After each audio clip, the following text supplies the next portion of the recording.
Welcome, friend. You can close your eyes now. Let your body settle into wherever you are. There's nothing you need to do here, nothing to accomplish, no one to impress. For the next hour and a half, you have permission to simply be. If you're here tonight, your mind might feel like it won't stop. Thoughts spinning, racing, replaying. Maybe it's a conversation from earlier that you keep going over and over. What you said, what they said, what you should have said. Or maybe it's tomorrow. All the things that could go wrong. All the ways you need to prepare. Perhaps your mind is jumping from thought to thought, never landing, never resting. And you're so tired of thinking, so tired of trying to make it stop. If this is you tonight, I want you to know something. You're not alone. Right now, at this very moment, millions of people are lying awake, their minds doing exactly what yours is doing. This isn't a personal failing. This isn't weakness. This is a human brain doing what it evolved to do. And tonight, we're going to explore something the Buddha discovered 2,500 years ago. A way of relating to your thoughts that changes everything. Not as a religion, not as something you have to believe, as a practical tool for your life right now. By the end of our time together, you may find that your thoughts are still there, but they're carrying less weight, that your breath has slowed, that your body has softened, that your mind has finally found a place to rest. Let's begin by understanding what's happening in your mind right now.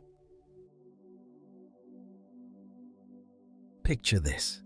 It's 2 in the morning. You've been lying here for an hour, maybe longer. Your body is exhausted, but your mind won't stop. It's replaying that conversation from earlier. The one where you said something that came out wrong. You can see their face, the look they gave you, and your mind keeps rewriting the script. I should have said this instead.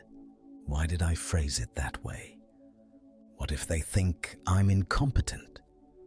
What if they're telling other people right now?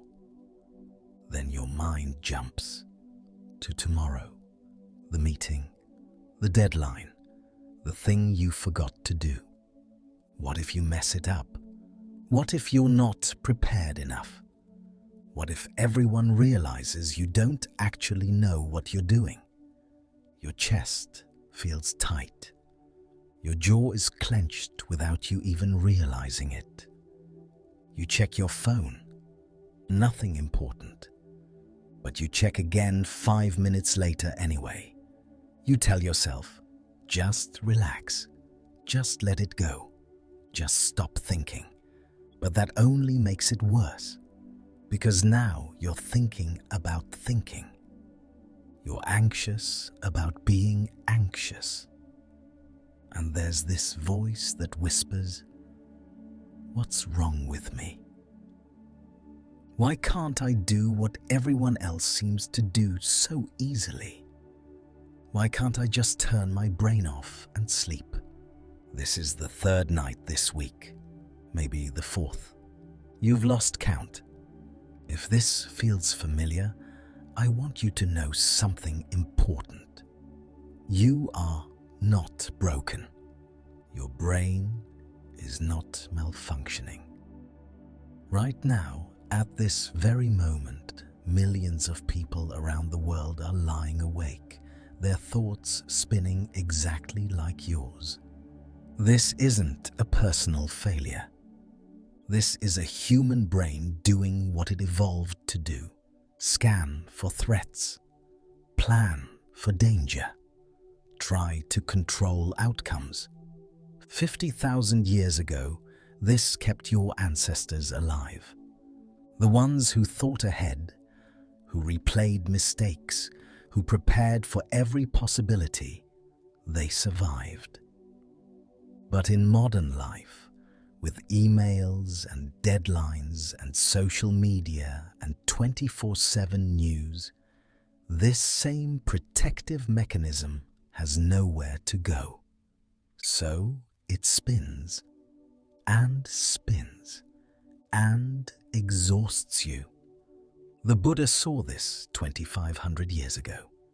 He called it the thinking mind, the planning mind, the worrying mind. He noticed that humans have this unique capacity to suffer twice. Once from what's actually happening, and again from the stories we tell about what's happening. That conversation earlier, it's over, it's done.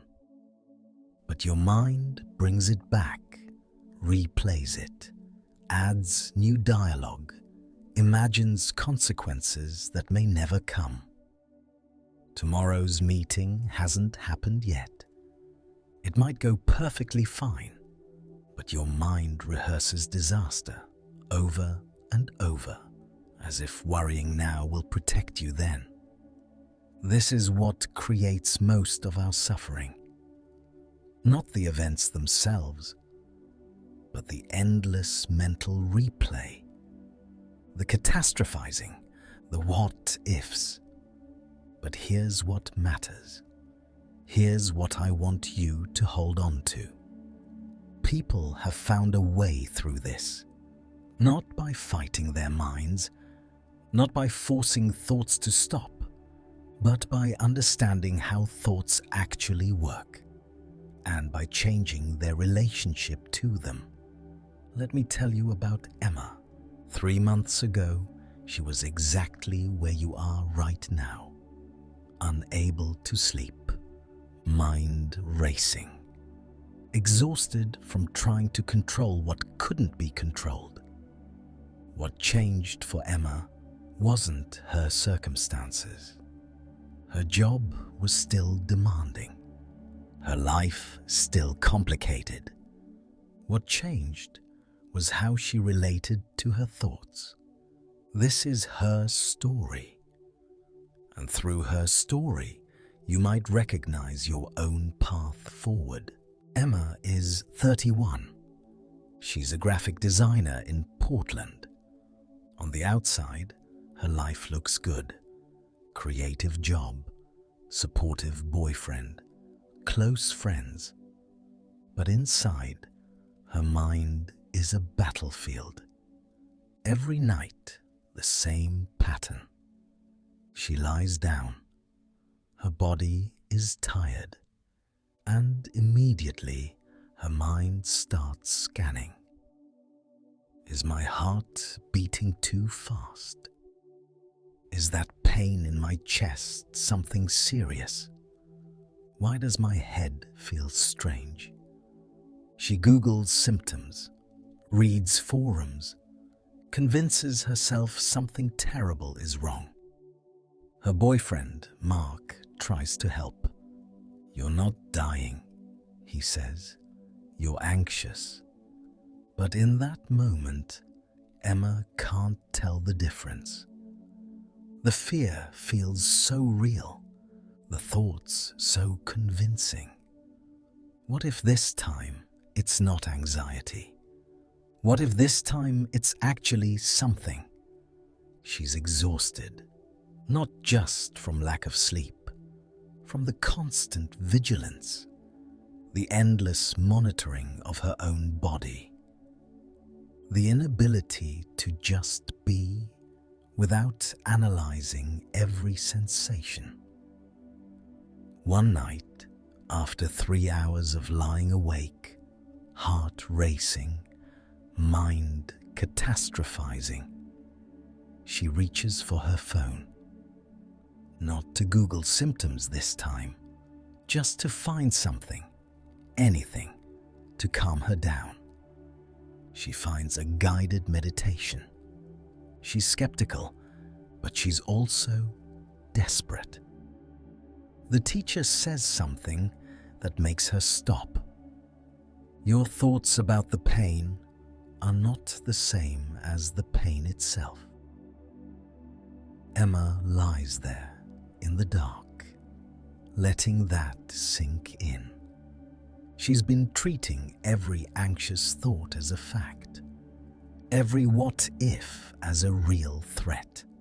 But what if, the teacher continues, thoughts are just mental events, like sounds, like sensations. They arise, they pass. You don't have to believe everyone. Over the next few weeks, Emma starts practicing. When the thought comes, "I'm having a heart attack," she tries something new. She doesn't fight it. She doesn't try to convince herself it's not true. She just notices. That's a thought. That's the health anxiety story. It's here. And she names the actual sensations separately. Chest feels tight. Heart beating fast.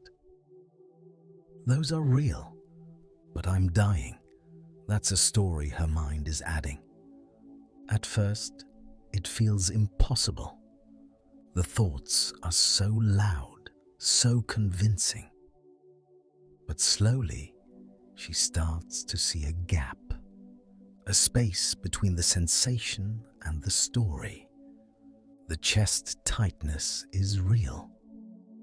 The catastrophic interpretation is optional.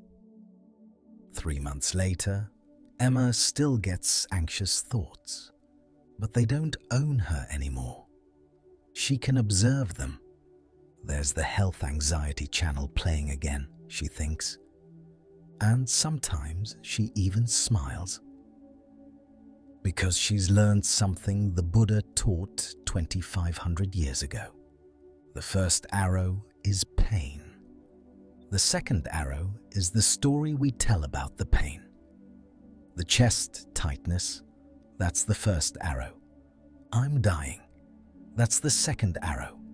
And the second arrow, she's discovered, is the one that causes the most suffering. Now let me tell you about James. He's 38, a high school English teacher in Chicago. James is the person everyone comes to for advice. Patient, thoughtful, kind, but at night, alone with his thoughts, James is merciless with himself. Every conversation he's had that day gets replayed, frame by frame. Did I say the right thing? Did that parent think I was dismissive? Was I too harsh with that student? Should I have phrased it differently? After parent-teacher conferences, he can't sleep for days.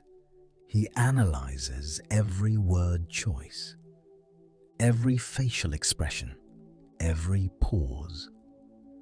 His mind keeps a detailed archive of every awkward moment, every possible mistake, every time he might have disappointed someone. His partner, Sophia, tells him, "You're torturing yourself." But James doesn't know how to stop. The thoughts feel important, like if he just analyzes enough, he can prevent future mistakes. If he just figures out what went wrong, he can fix himself. One evening, he attends a meditation workshop, more to support Sophia than for himself. The teacher, a woman with a gentle smile, asks the group a question. Who is watching your thoughts? James feels something shift. He's been so identified with his thinking, so merged with the analysis, that he's never considered this. If I'm watching my thoughts, then who am I? Am I the thoughts? Or am I the one watching them? The teacher continues. Thoughts arise in awareness, like clouds passing through the sky. The sky doesn't become the clouds. It holds them, watches them, lets them pass.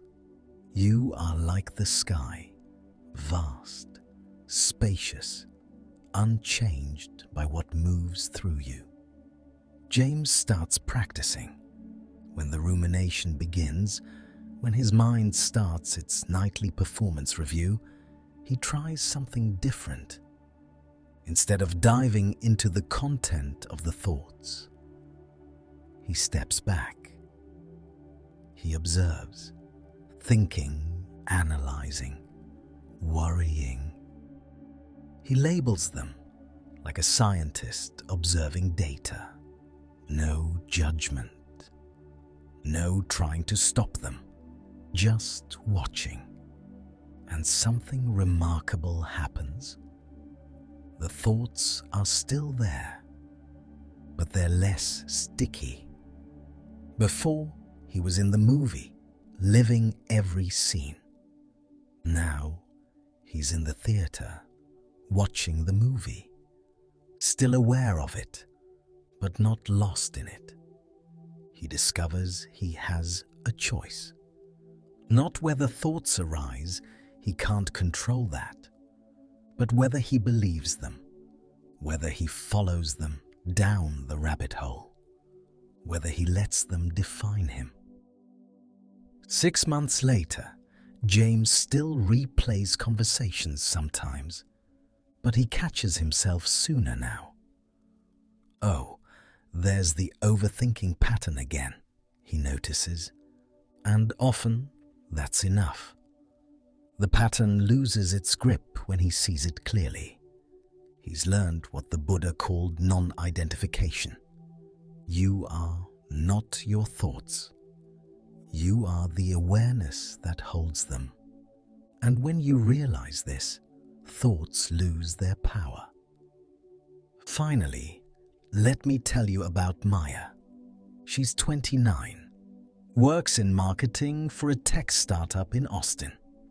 On paper, Maya is successful.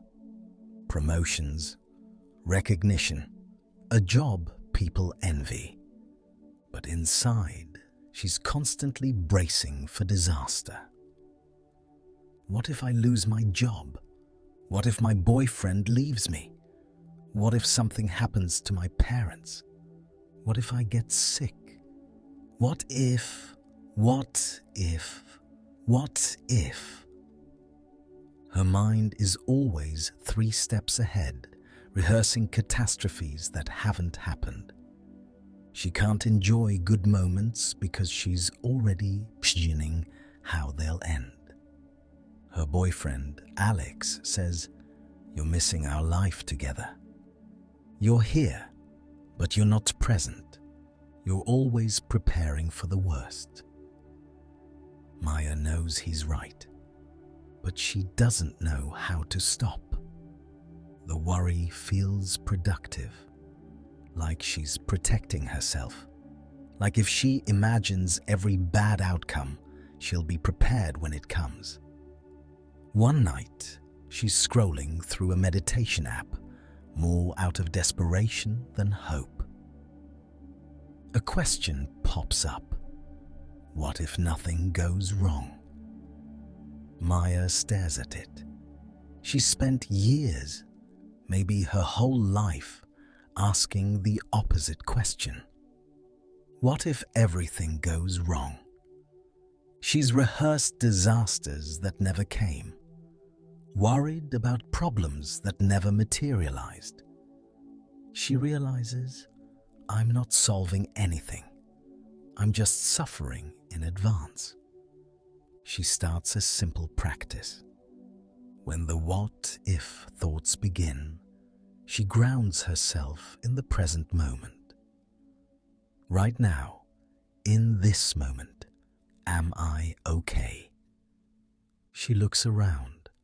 Right now, she's sitting on her couch, safe, warm, breathing. Right now, Alex is beside her, making her laugh. Right now, her parents are healthy. Right now, she has her job. Almost always, the answer is yes. Right now, I'm okay. The disasters she imagines exist only in future stories, not in this present moment. The Buddha taught that most of our suffering lives in two places: regret about the past, fear about the future. But life, actual life, only happens now. Maya learns to catch herself. When her mind races forward to catastrophize, she asks, "Where am I right now?"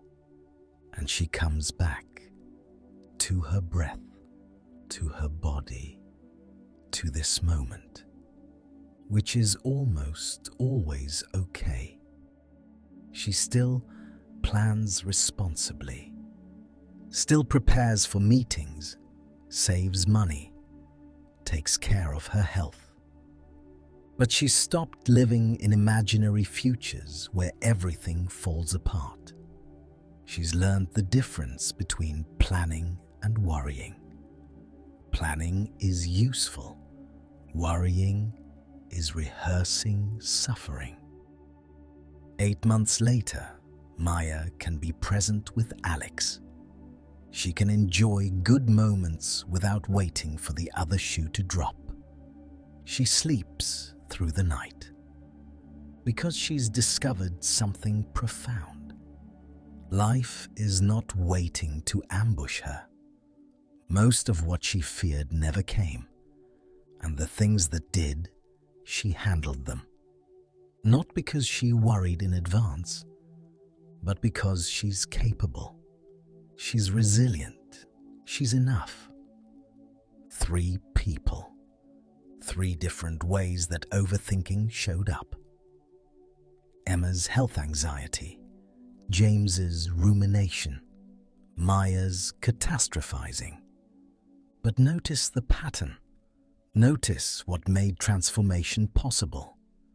They each learned to step back from their thoughts, to see thoughts as mental events, not facts, to recognize the difference between sensation and story, between now and imaginary futures, between thinking and being. This is what the Buddha discovered, and what modern neuroscience is now confirming. Your thoughts are not you. You are the awareness that holds them. And when you understand this, everything changes. Let me show you what the Buddha saw. You heard Emma's story, James's story, Maya's story. 3 different people, 3 different struggles. But notice what they all discovered. Their suffering wasn't coming from their circumstances. Emma's body sensations weren't the problem. Her fear story about those sensations was. James's conversations weren't inherently bad. His endless analysis of them was. Maya's future wasn't actually threatening. Her catastrophic imagination about it was. This is what the Buddha saw 2,500 years ago, and it's what I want to share with you now. The Buddha told a story. Imagine you're walking through a forest. Suddenly, an arrow strikes you, right in the shoulder. It hurts. That's real pain. Physical, undeniable. That's the first arrow. Now, what happens next? Most of us immediately grab a second arrow, and we shoot ourselves again.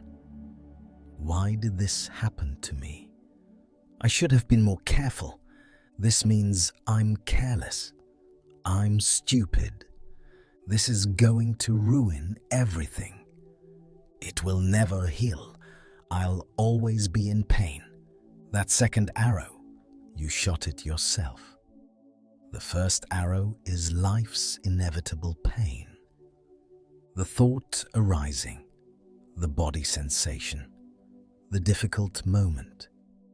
You can't always control when the first arrow comes, but the second arrow, the story you tell about the pain, that's optional. And here's what the Buddha noticed. Most of our suffering is the second arrow. Not the insomnia itself, but the panic about the insomnia. Not the awkward conversation, but replaying it 100 times. Not tomorrow's meeting, but tonight's catastrophizing about it. Not the racing thought, but the belief that something's wrong with you for having it. Think about Emma. The first arrow was the chest tightness, the rapid heartbeat, real sensations. But the second arrow was, I'm dying. I'm having a heart attack. Something terrible is happening. That story caused more suffering than the physical sensation ever could. Think about James. The first arrow was the conversation with the parent. It happened. It's over. But the second arrow was the endless replay, the analysis, the judgment, the conviction that he failed. That second arrow kept him awake for days. Think about Maya. The first arrow was uncertainty about the future, which is just part of being human. But the second arrow was rehearsing every possible disaster, living in imaginary catastrophes, suffering in advance for things that hadn't happened and might never happen. Here's the profound insight. The first arrow is often unavoidable. The second arrow is always optional. You can't stop thoughts from arising. That's not how minds work. Thoughts appear like weather, like sounds, like sensations.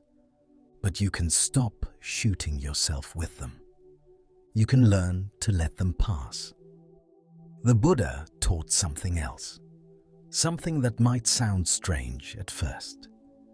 He said, "You are not your thoughts." Think about that. You are not your thoughts. You've probably spent your whole life assuming you are your thoughts.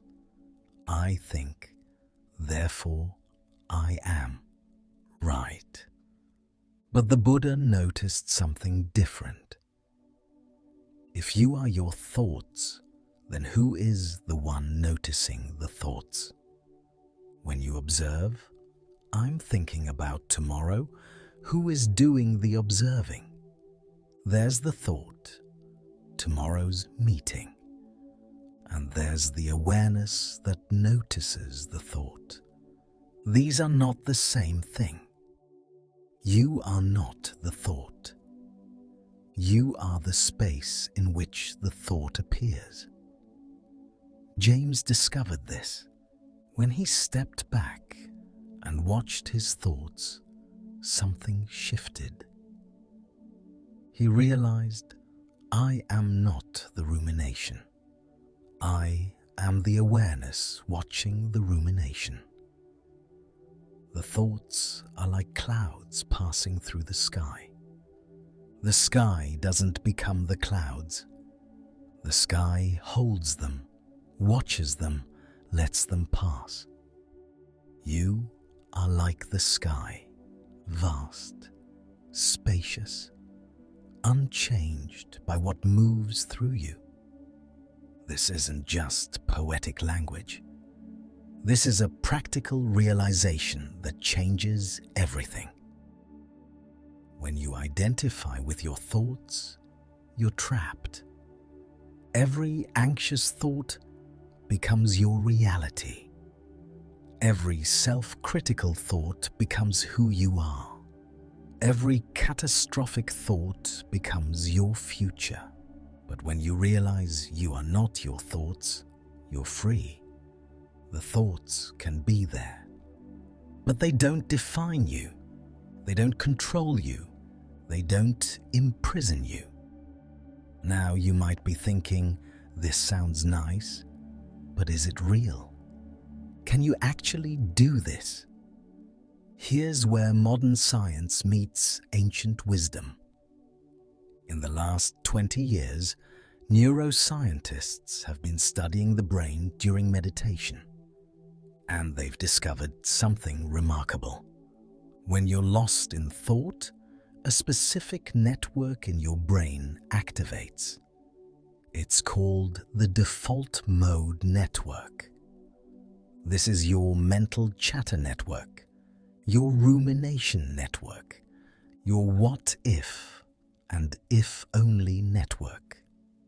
Brain imaging shows this network is overactive in people with anxiety, depression, and insomnia. It's the second arrow network. But here's what's fascinating. Studies show that meditation reduces activity in the default mode network. Experienced meditators have less mental chatter, not because they've stopped having thoughts, but because they've changed their relationship to thoughts. They've learned to observe rather than become. Dr. Judson Brewer at Brown University calls this shifting gears. First gear is reactive. A thought appears and you immediately believe it, follow it, become it. Second gear is responsive. A thought appears and you notice that's a thought. You can shift gears. Your brain is capable of this.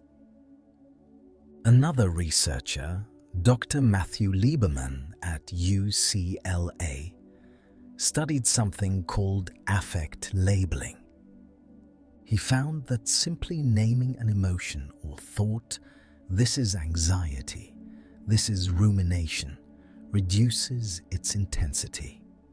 It activates the prefrontal cortex, the part of your brain that regulates emotion. The Buddha taught this as noting practice 2,500 years ago. When a thought arises, you note it. Thinking, planning, worrying, judging. You don't fight it. You don't follow it. You just name it and let it pass. And brain scans show this works. It reduces the emotional intensity. It gives you space. It shifts you from first gear to second gear. Psychology has a term for this. Metacognitive awareness, the ability to think about your thinking, to watch your own mental processes. Buddhism calls it witnessing consciousness. The observer, the watcher, the awareness that holds it all. Both point to the same liberating truth. You are not your thoughts. You are the awareness that observes them. And this awareness is always here, quiet, steady, unchanging, beneath the noise. So what does this mean for you, lying here tonight? It means this. When that thought arises, I'll never fall asleep. You can recognize that's the second arrow. That's my mind adding story to reality. The thought is here. I see it. I feel it. But I don't have to shoot myself with it. I don't have to believe it. I don't have to become it. I can watch it, like watching a cloud pass through the sky. Here it comes, there it goes. When the thought comes, I'm not good enough, you can recognize that's not a fact. That's a thought, a mental event arising in awareness. And I am the awareness, not the thought. When the mind starts catastrophizing about tomorrow, you can recognize I'm not in tomorrow. I'm here, now, in this moment, in this bed, breathing.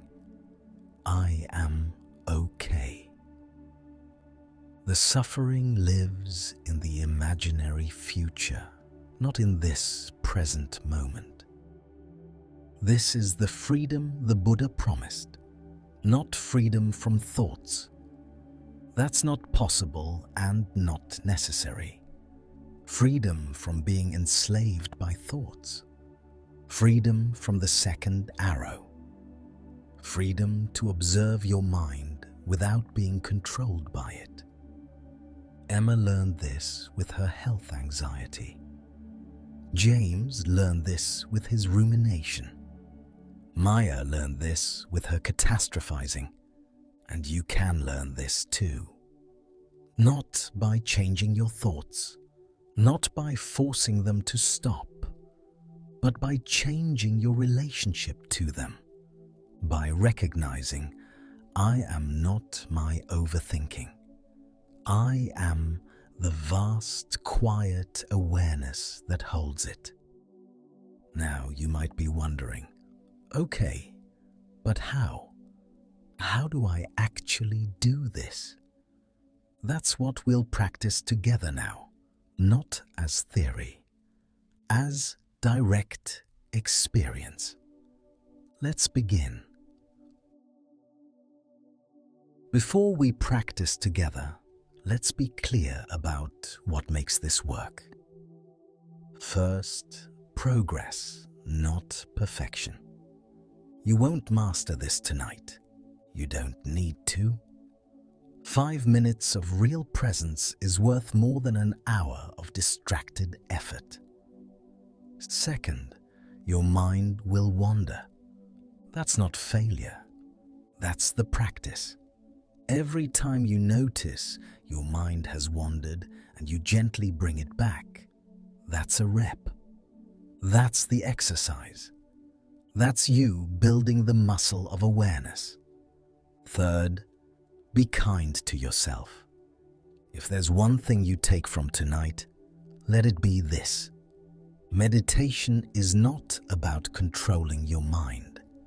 It's about befriending it. Now, let's practice together. Right now. You don't need to wait. You don't need to prepare anything. We'll do this together.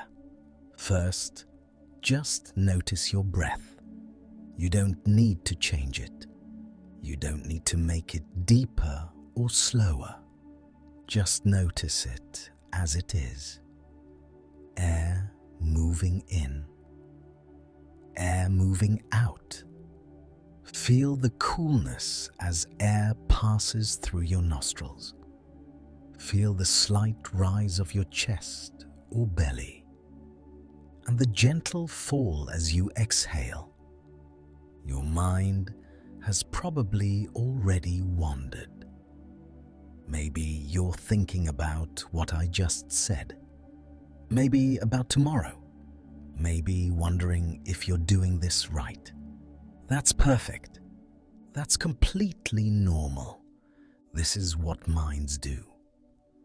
Just notice, I'm thinking. No judgment, no criticism, just a simple recognition, thinking.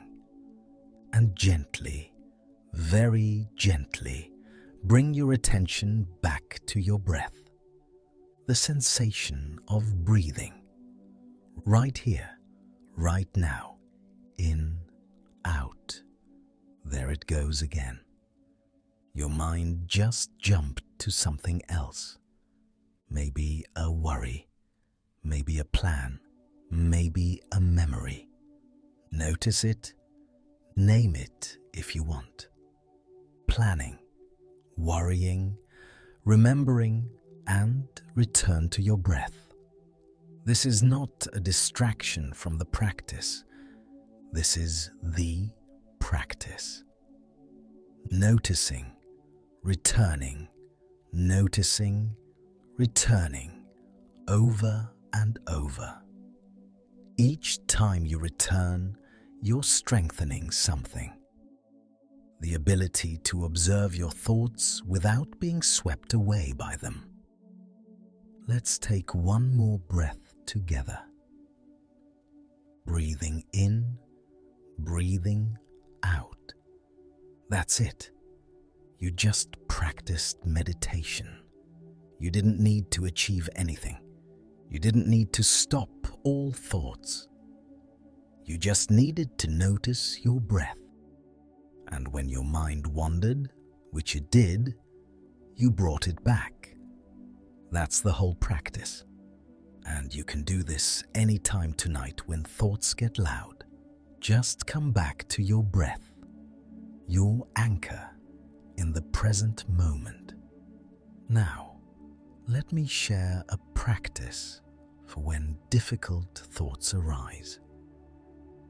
When you're lying here and a thought comes that feels overwhelming, it's called RAIN. It's an acronym and it takes about 90 seconds. R is for recognize. When a difficult thought or emotion arises, pause. Name it. This is anxiety. This is the rumination pattern. This is the I'm not good enough story. You're not trying to fix it. You're just acknowledging it's here. A is for allow. This is radical. Don't push the thought away. Don't judge yourself for having it. Let it be here. You might say silently, it's okay to feel this.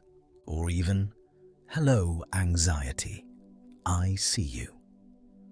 Most of us have been taught that difficult thoughts and emotions are bad, that we should get rid of them. But the Buddha taught something different. Resistance creates more suffering. What you resist persists. Emotions aren't good or bad. They're just information. They're just energy moving through. When you allow them, when you make space for them, they can finally move. I is for investigate. Get curious. Where do you feel this in your body? Is it tightness in your chest? A knot in your stomach? Tension in your shoulders? What thoughts are accompanying this feeling? Don't analyze. Don't try to solve it. Just observe. Like a scientist studying data, not a judge passing sentence. When you investigate with curiosity instead of judgment, something shifts. The emotion becomes less solid, more fluid. N is for nurture. This is where compassion comes in. Place a hand on your heart. Feel the warmth of your own hand and speak to yourself the way you would speak to a dear friend who's struggling. I'm here. This is hard. You're not alone. You're doing the best you can. Here's what's remarkable. Neuroscience shows that when you speak to yourself with compassion, your brain releases oxytocin, the same hormone that's released when someone else comforts you. You don't need to wait for someone else to give you what you need. You can give it to yourself. So let's try it. Think of something that's bothering you right now. Something you're worried about or upset about. Recognize. Name it. This is worry about tomorrow. Allow. It's okay to feel this. I investigate. Where do I feel this in my body? Nurture. Place a hand on your heart. I'm here for this feeling. That's rain. Recognize. Allow. Investigate. Nurture. Use it tonight. Ask it when difficult thoughts or emotions arise. It won't make them disappear. That's not the goal. It changes your relationship to them. It helps you hold them with compassion instead of resistance. Now, one more practice. This one is for tomorrow morning. Before you check your phone, before you start your day, before you jump into doing mode, sit for 5 minutes. Just sit. You can be in bed, on the floor, in a chair. It doesn't matter. Just find a comfortable position and watch your breath for 5 minutes. That's it. No need for perfection. No need for anything special. Just 5 minutes of presence before the day begins. This sets the tone for everything that follows. Instead of starting your day reactive, checking messages, responding to other people's agendas, you start from your center, from awareness, from presence. Those 5 minutes create a different quality of day. Try it for 1 week.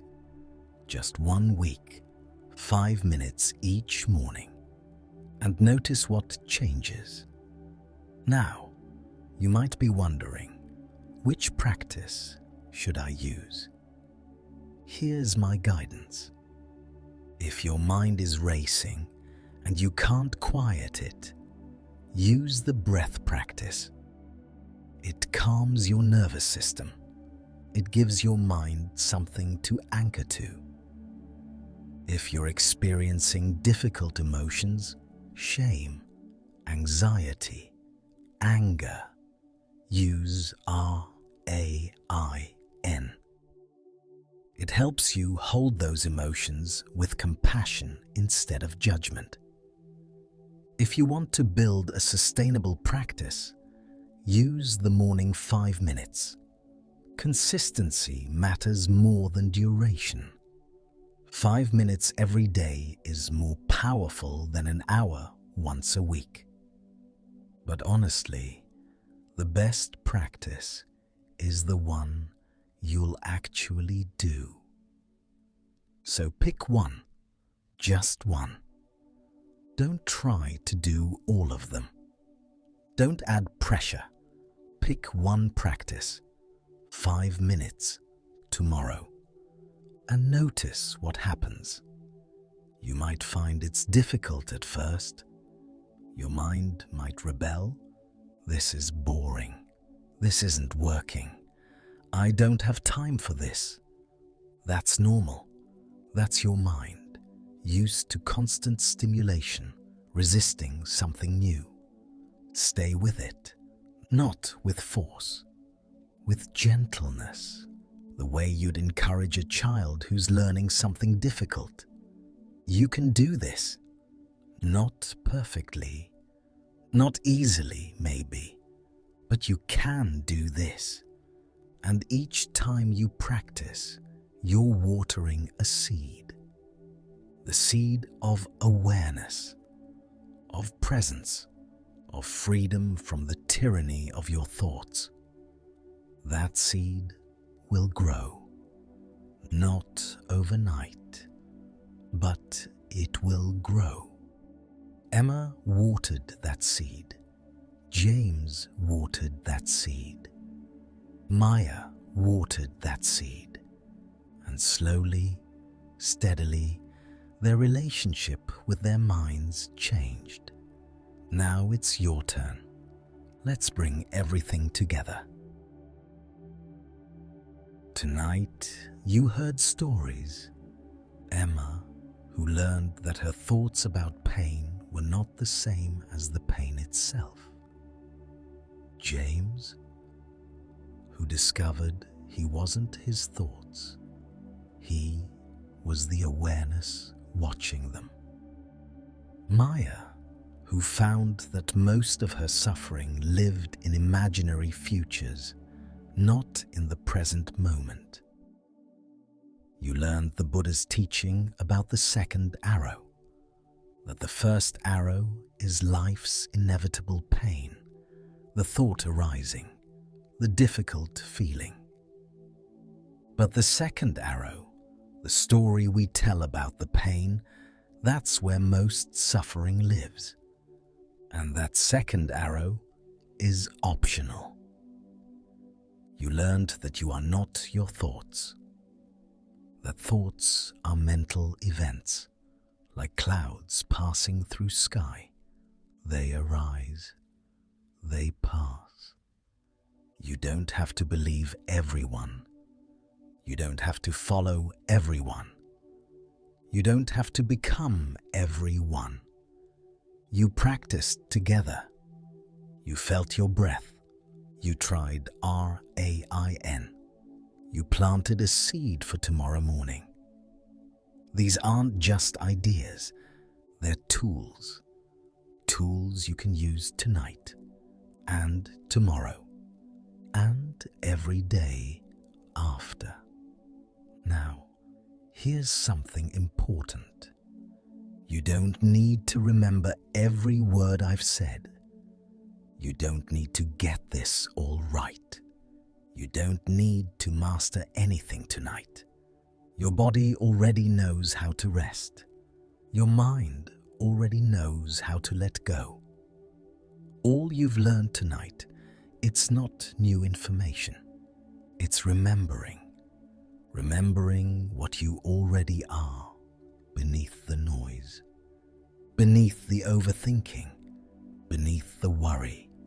You are awareness, vast, quiet, always here. So let it all go now.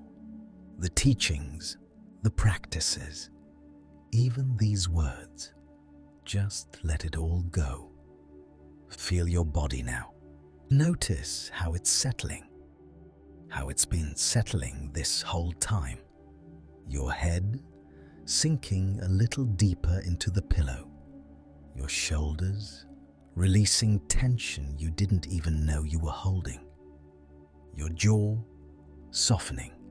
Your tongue resting easy in your mouth. Your hands heavy at your sides. Your legs like anchors. Each breath a little slower than the last, a little deeper, a little easier. In and out. You don't need to do anything now. You don't need to think anything. You don't need to figure anything out. For now, just this breath, this moment, this soft, dark, safe space. You're held here, supported, safe. Let your mind rest. Let your body rest. Let everything rest. May you rest deeply tonight. May you know that your racing mind is not a flaw. It's a sign of a sensitive, caring human trying to navigate a complex world. May you be gentle with yourself. May you release the belief that you need to be perfect, that you need to have it all figured out, that you need to control everything. May you wake tomorrow and find that thoughts are lighter, carrying less weight, less urgency. May you discover again and again that you are not your overthinking. You are the vast, quiet awareness that holds it all. May you remember, you are not broken. You never were. There's nothing left to do now. No problem to solve, no thought to finish, no tomorrow to prepare for. Just this breath, this moment, this soft darkness. You can let go now of everything. The worries about tomorrow, let them go. The replaying of today, let it go. The endless what-ifs, let them go. Every thought, every plan, every story, let it all go. You don't need any of it right now. Right now, you just need to breathe and rest, nothing more. Your body is so heavy now, sinking down, deeper, into the bed, into the pillow, into this moment, safe, held, supported. Your breath is slowing, so slow, so quiet, barely there, in, out. Thoughts passing, like distant traffic, fading, fading, nothing to hold on to, nothing to figure out, just this, just breath, just being, so tired, so ready, let go, safe, held, rest, sleep. Rest well, friend.